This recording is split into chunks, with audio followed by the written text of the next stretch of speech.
বাংলা বানানের নিয়ম। সকল অতৎসম শব্দের বানানে ইকার হবে, যেমন কাহিনী, ইংরেজি, ফরাসি, জাপানি ইত্যাদি। সকল অতৎসম শব্দের বানানে উকার হবে, যেমন চুন, পুজো, পুব, মূলো। সকল অতৎসম শব্দে ক্ষীয়র স্থলে খ হবে, যেমন খিদে, খুর, খুব, খ্যাপা ইত্যাদি।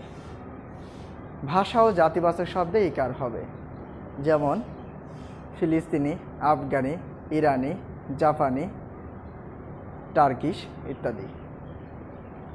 রেফের পর ব্যঞ্জনবর্ণ দিতে হবে না, যেমন কর্ম, মর্ম, কার্য, ধার্য ইত্যাদি।